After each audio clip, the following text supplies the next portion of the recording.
All right, so welcome to the Let's Talk Mazda podcast. Thanks for joining me out here. Call it podcasting in the park, I guess. Yeah. How's the drive? Good? Yeah, it's good. Not bad at all. Finally have good weather here in Chicago. Yeah, I wish it was still a little bit warmer. I just put the summer tires on, so I'm very happy about that. What rims are those? We'll get into your car in a second. Yeah, but... those are the 949 Racing 6ULs. Okay. Very popular for the Miatas. They were actually designed for the Miata. Are they 15s? Those are 15 by 8s. Oh, wow, okay. So I'm 15 by 7, so that's got a little bit more meat on the tires. A little bit. Yeah. What tires are you running? Those are the Yokohama S-Drives. Oh, wow, okay. Good.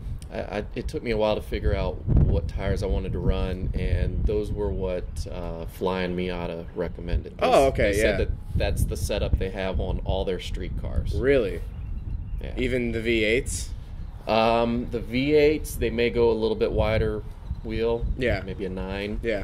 But yeah, that's for track they change it up for a stickier tire. But on their street cars, their daily drivers, that's what they're running. I really like the way 15s look on Miatas. I think I've seen like 16s and 17s, and I just don't like them as much. I think it's too much. Yeah. So when I first took ownership of the car, it came with 16s, and they're big, ugly chrome. Some of my OG subscribers will see that on earlier videos. I think they're maybe an inch or so narrower too. I think they're like 16 by 7s, but they're just ugly. Yeah. And so I went radically different for winter setup. I put snow tires on. Okay. And I wanted to get something that I could just beat on. Right. Because I didn't want to worry about, the salt and all that, messing up nice rims. Yeah. So I got some black Steelies. Okay, yeah. 14-inch. Oh, yeah. Wow. So 14-inch, and they're very narrow. I want to say they're like maybe a 5 or 6. Did you have traction issues or not really? Or? I was having traction issues with the 16-inch. I actually had an accident in that car. The whole thing that I'm trying to repair right now is just me spinning out and having an accident. Yeah, it happens. Yeah, it happens. so I've got the whole underside got bent up, and I replaced the rear subframe, and I'm still kind of chasing some alignment issues with that.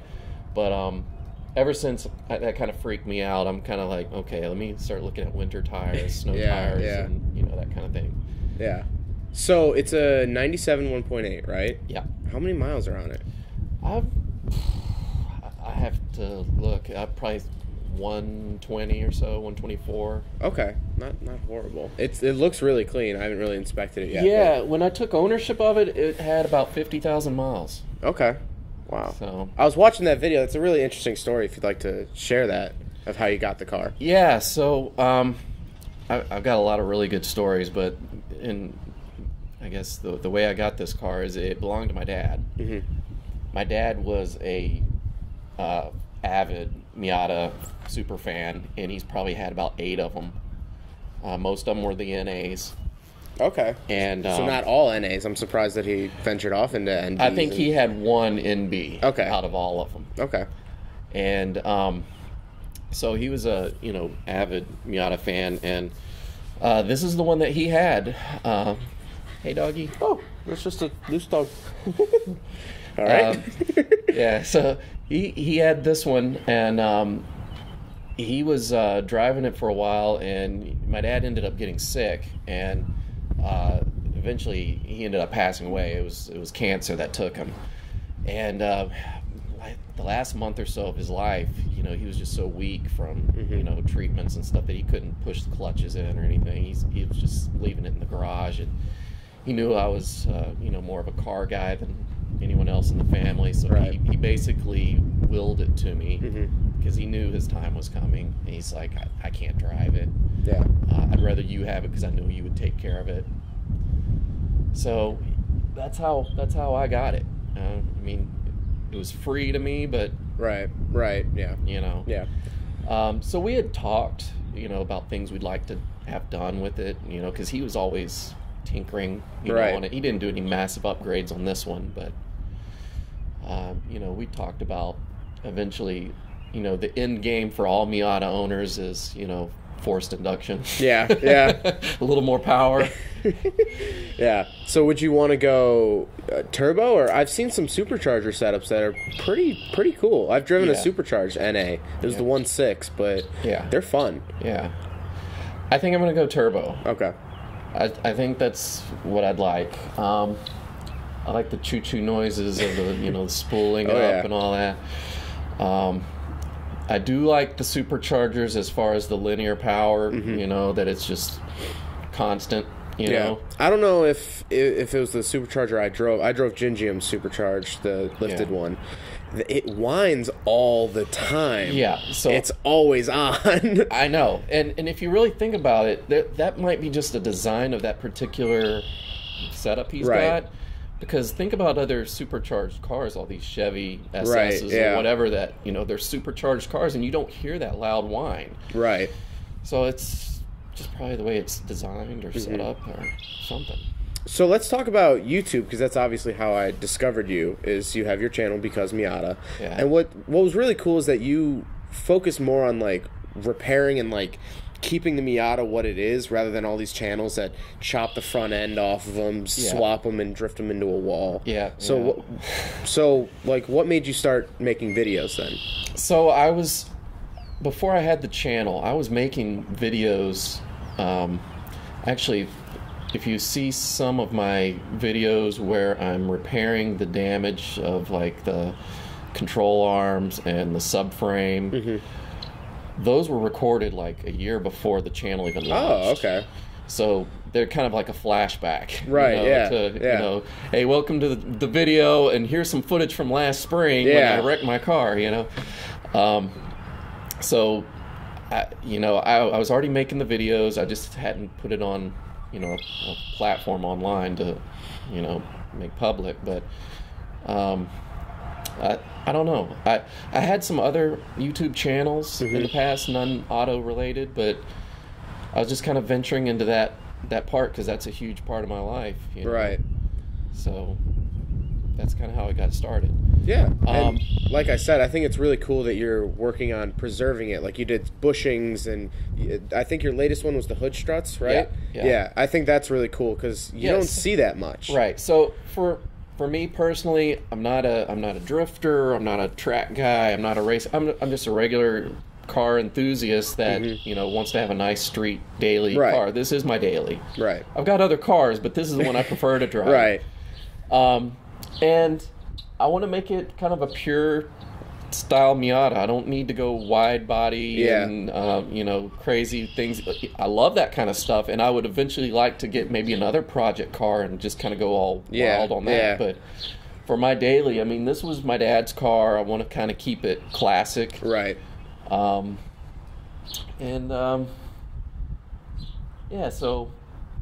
the main thing for this particular channel is when I first launched the channel, what I had in mind was having a channel that's going to be almost like a reference page for Miata owners. Like, how do I do an oil change on a Miata? Let's go to Because Miata. They've got a video on that.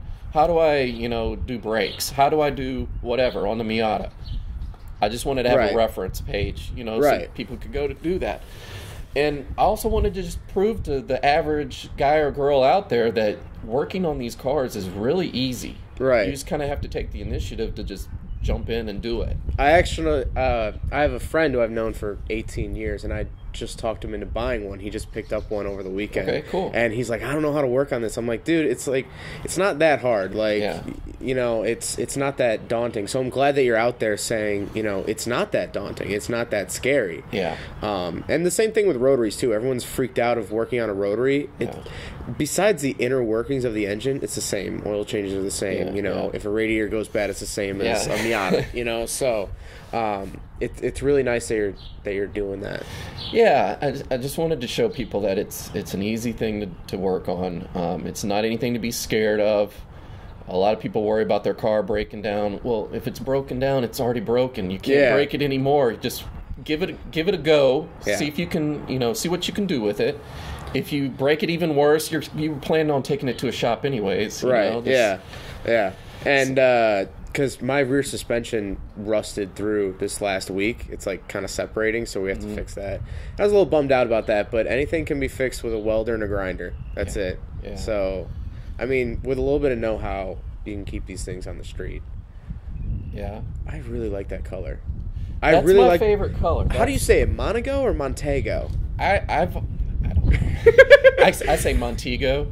Okay, I've always said Montego, but I guess I've never talked to anyone. Yeah. Okay, Montego blue. Because they made the last generation of RX-7 in that color, and I think that's my favorite FD RX-7 color. Yeah, because it's a factory color shifting. Right. Yeah. Color. It's a really interesting color, and you just don't see cars. Yeah. So in certain light, it's a navy blue, and in others, it's like a hunter green. Yeah. It's really cool. I had a friend with an RX-7 in that, and it was really cool. Yeah. So I don't know what I'm going to do with that. It definitely needs some work. The paint's not perfect. This particular color is kind of different than a lot of other Miata colors in the fact that it's a two-stage paint where it has a clear coat. Yeah. A lot of the other basic, if you have one that's a non-metallic color like a red or a black or a white, it's a single-stage paint with no clear coat. That's what I heard. My friend was telling me about that. He's like, "Does your RX-7 have clear coat?" And I was like, "Yeah." And he's like, "Oh, Miata's didn't." Yeah. And mine was resprayed, so that's why. The rule of thumb, from what I remember, is if it's a metallic type of color, it had a clear coat. Huh. Yeah. I just figured they all had clear coats, but and that's another way. If you're out on the market looking for Miatas and you see one and it looks all oxidized as far as a clear coat, that's another way of looking at or knowing that it's had a paint job in the past. Okay, yeah. You know, if you see like a red that's got a clear coat that's wearing off, it's like, oh, that's a clear coat. They didn't come with clear coats. So it's been resprayed, which will probably lead to other things that have been fixed or modified. Yeah. So I mean, they're 20-something years old. So. Yeah, you can't really blame them. Yeah. But I never knew that they never came with clear coats from the factory. Yeah, the metallic ones did. This one did. And the clear coat's not bad on this one, but I do have a lot of scratches. You could probably correct the clear coat. I think it's really when you get down to the paint then you really... Yeah, there's some pretty deep scratches. Have you looked into buying replacement paint for the Montego, whatever blue? Yes. So I have gotten some touch-up paint that I just haven't really spent a lot of time with. And I was going to get like an aerosol. Okay. You know, just the from like a factory color.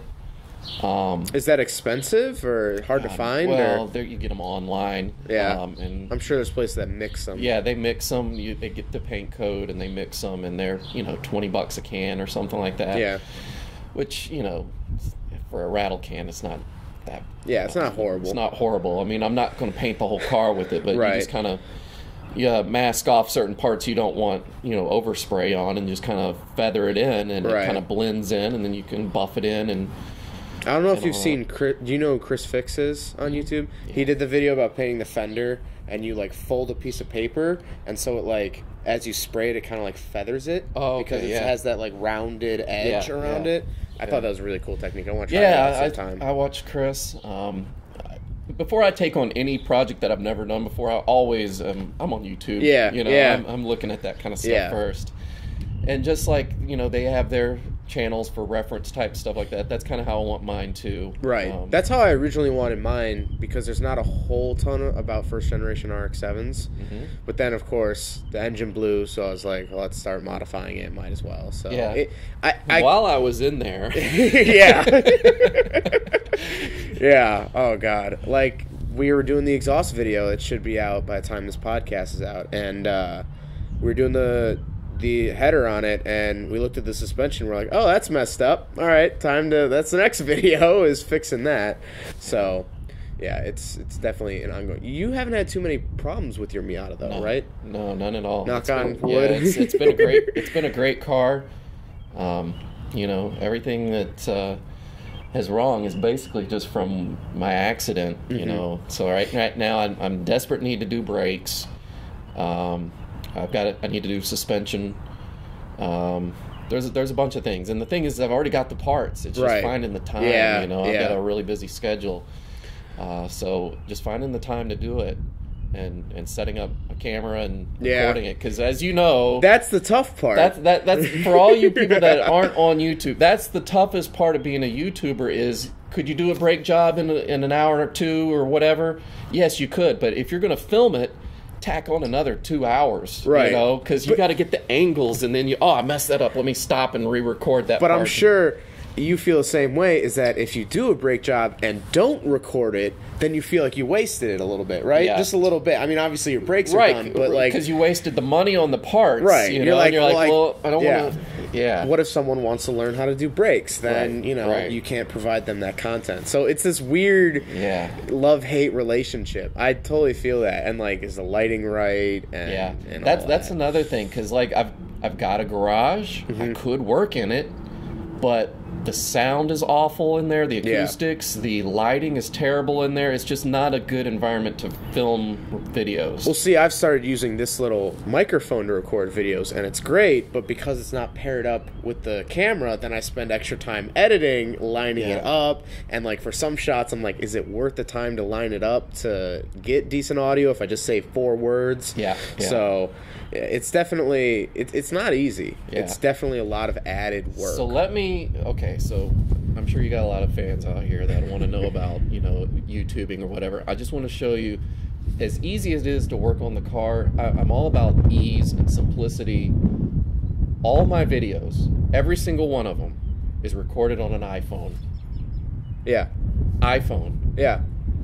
All my editing is recorded on my iPhone. I'm editing only on my iPhone. Right. I didn't know you were at iMovie, I would assume, for iMovie. Apple? Yeah. I've got iMovie. There's another one called Cute Cut. There's a handful, but mostly iMovie. All these crazy, wacky special effects and things I do, they're apps. Yeah. I'm not this genius, Spielberg type of, director. I'm just playing around with free apps. Right. Yeah. And I think that's huge too, because I get that question a fair amount of like, what cameras do you use, what editing software? And I just use iMovie on the computer, and then I have a DSLR that I bought when I was in 8th grade. Yeah. That was like my graduation gift to myself, is I went out and bought a DSLR because I wanted to start doing pictures and just happened to do video. Yeah. So that's what I use. But like, honestly, iPhones sometimes do look better. My camera can only do 1080. The iPhones can do 4K now. Yeah. So that's true. I can do 4K, but I still record in 1080 at 60 frames per second. That's nice. I do like that, because it adds a realism. It's got a smooth look to it, and I just find that YouTube plays 1080p really nice. Yeah. That's the other thing. A lot of times, if I watch a 4K, sometimes I'm like, I can't really tell it's even 4K. Yeah, that's why I'm recording this in 1080, 30 frames, just because it's a podcast, right? More listening, there's no action going on there. So. But I record like reviews and stuff in 4K, and sometimes I wonder, like, does anyone really switch 4K on? Yeah. So I do it just for like that one guy that has the 90-inch TV that he watches his YouTube on. Right, or the guy that's at work and he's got a fast, internet connection. Yeah, but us at home, right. I struggle at 720. So, it's very interesting. I didn't know that you did all iPhones. I wouldn't honestly have been able to tell. And I did that kind of on purpose. I do have a DSLR, and I've got a... it's not a GoPro, but it's like an imitation GoPro that actually got really good reviews on Amazon. So, but it's like $100 for the camera, and it does 4K and all that. But the thing is now I gotta sync it up to my phone or my computer or whatever to edit those videos, and that's fine and all. But why? Unless I'm mounting it to the outside of my car where I need an actual GoPro for to not get damaged or whatever. I don't really need it. The iPhone does everything I need it to. It's not the perfect resolution. It's not the best filmed stuff on YouTube, but it does its job. Right. It just works. Right. So speaking of GoPros, because I wanted to talk about this earlier, would you ever put your Miata on the track? Would you ever go to an open track day and give it a rip? Maybe. Doesn't really interest you? It doesn't really interest me that much, just because of going going through tires and yeah. the risk of damaging the car. This car has a lot of sentimental value. That's as true you know, too. so it just killed me when I spun out and wrecked it a couple years ago. And just trying to rebuild after that, it's just been a challenge, because it's money, and yeah. And I've also got a ding on one of my front fenders, and you'll see that when you get up close, and that's just killing me too, because it's like, okay, now I need to go find a good PDR guy to pop that out, because I don't want to repaint the car. It's the original factory paint, right. They have their special thing where they heat it up, right, and all that stuff. Yeah, and that's money. I mean, it is. Yeah, so I just don't want to risk any more damage to that car. If I get another project car, then I can, I don't mind ripping one of those. But right. This one, it's my daily. It's my baby. Do you see another Miata in your foreseeable future? Because you can pick them up for grand 1,500 in roughish shape, for a project. Yeah. Maybe. We'll have to see. I don't foresee it at the moment, but maybe.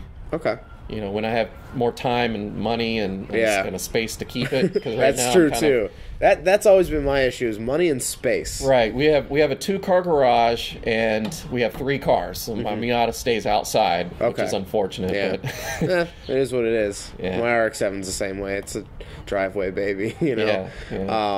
So speaking of money and builds, I ask all my participants, I guess, guests, if money were no option, or if money weren't a thing, what would be your dream Mazda build? Would you want a V8, a Miata? Would you want a, any Mazda? Yeah. See, I'm torn on that, because I think that kind of stuff all the time too. Yeah. V8 would be awesome. I really like Turbo Tom's V8. I don't know if you've watched it. Yes. So he's that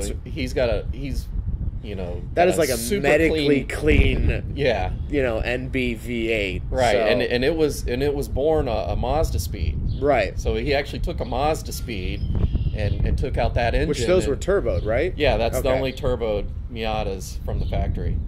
I think they're 2004 is when they came out. So he took a super clean Mazda speed, and took that engine out and the whole drivetrain, and just did his own. Put in an LS1, I believe. Was that the Flying Miata kit? I don't remember.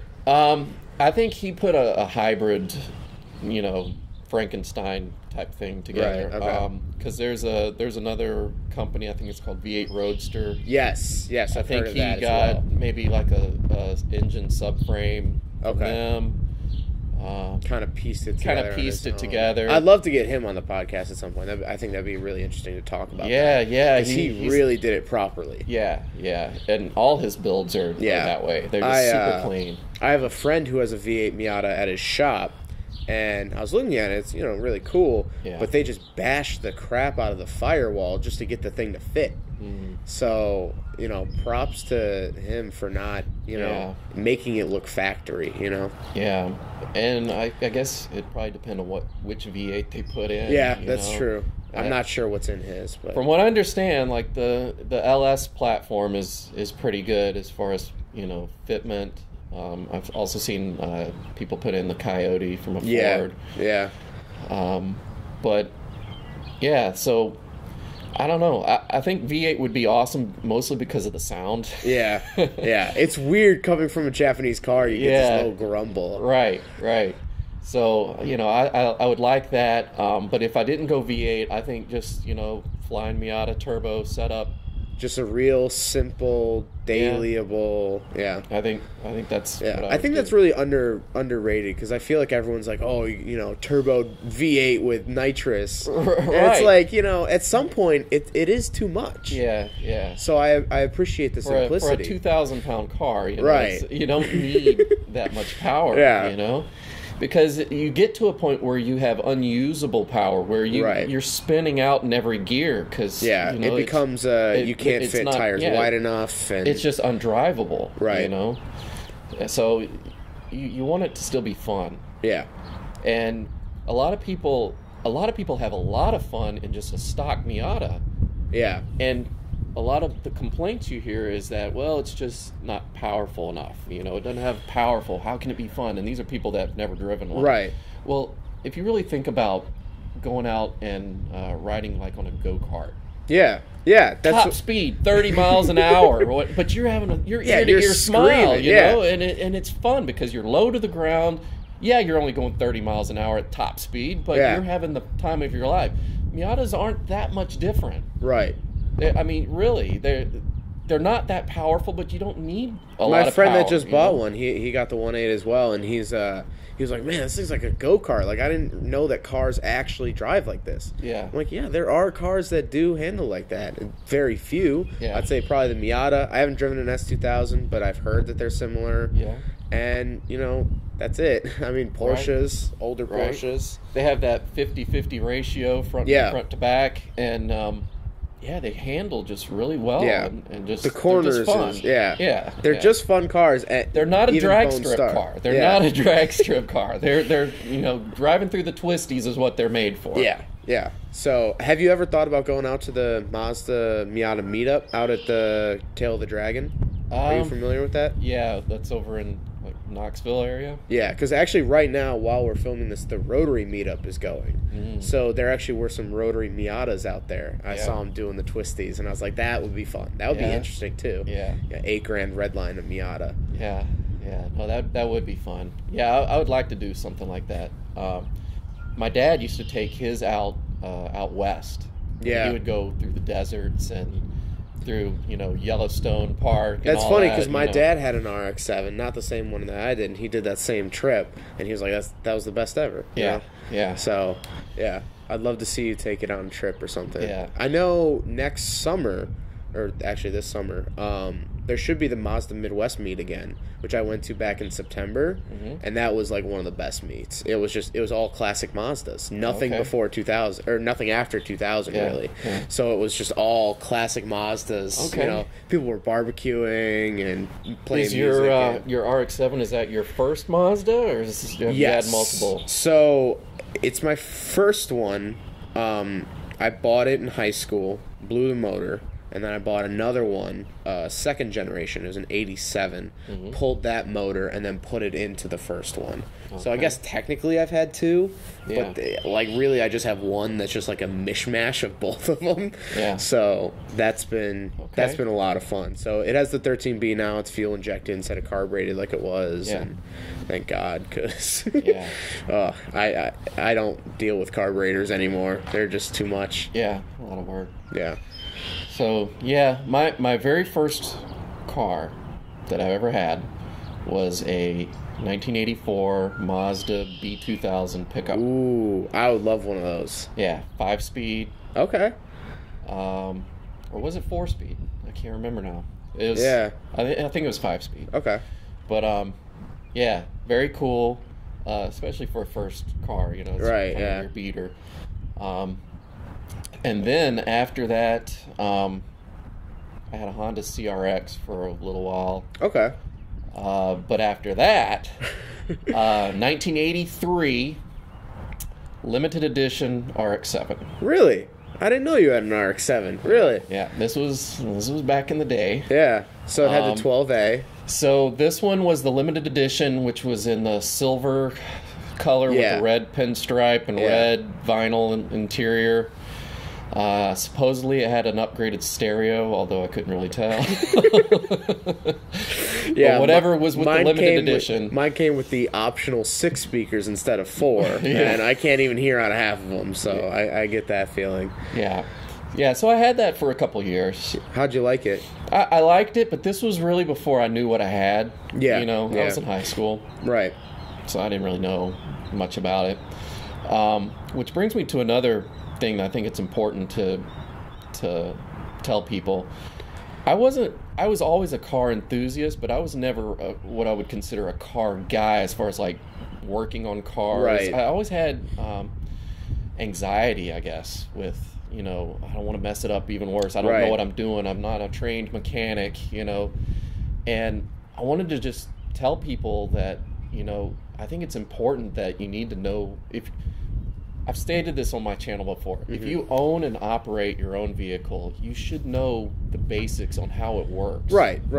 You know? Yeah, I totally agree with that, 100%. You know, I've got kids. I wouldn't want my kids to grow up not knowing, like, going out with friends and the car breaks down, and they're not knowing what to do. You know, like having to rely on strangers and whatnot, just from a safety aspect as well. Right.